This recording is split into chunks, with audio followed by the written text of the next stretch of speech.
me a little bit about how you got to be such a crucial player in the Iraq story, and why that's actually somewhat an unexpected outcome.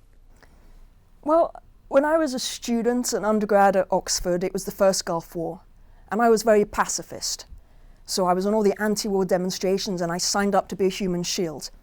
Never got deployed, but I was signed up to go.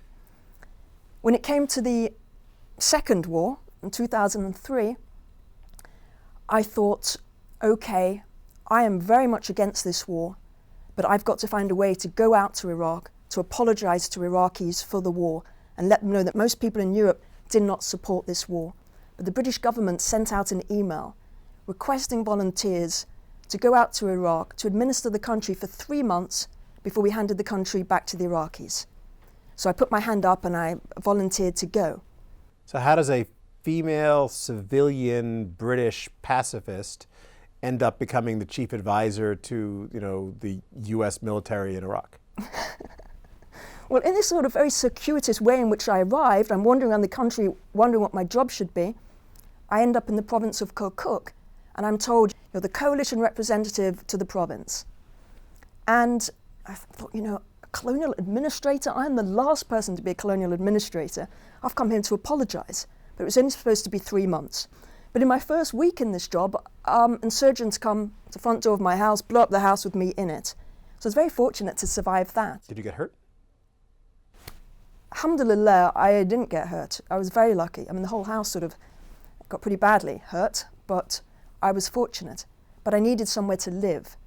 So I went to the brigade commander, who was an American commander, the 173rd Airborne Brigade, and said, look, slightly a bit embarrassed here.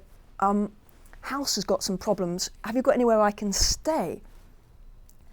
And he was like, we're gonna hunt these people down. And I was like, no, you are not. I said, I'm just looking for a bed. I'm not looking for people to have, death warrants put out for them. So I turned up. So he wanted to take revenge for what they did to you? Yes, no, he was all, And so I turned up the next day with my laptop in which I got the 4th Geneva Convention and read it to him line by line and said, if I find you violating any of these principles, I will take you to The Hague, not knowing that Americans didn't come under international law and you couldn't take them to The Hague. And so I think for him, he was like, hey, female, feisty, British accent, this is kind of unusual. And he thought he was leaving and I was to replace him, the civilians coming in. That's right, because the assumption was that we would go away in a few months, leaving it to the next people to take on, who would be Yes, the civilians. And so he said, look, we're going to do this left seat, right seat thing, or right seat, left seat, depending where you're from, and you are going to take over. And I thought, okay, so I've got to tolerate this man for a few weeks before he goes. Well, he never did go, and his boss was General Odierno. So General Odierno used to come for meetings and he got all his military guys there, and this woman. So he was like, start asking me questions, and I thought, he's also big, bald, hulky. This is a very different physical specimen as well. Yes, well, he's like a different species. I've never seen anybody that huge. I mean, he is absolutely massive. And when you look at him, you think, he doesn't look that bright when you look at him. And he kept asking me all these questions. I was like, okay, there's a lot more to this person. He's very intellectually curious. More questions, more questions, more questions. And I realized, he had not prepared to come to this province, to administer this province. All he'd been prepared for was the war. And so that's how I met him.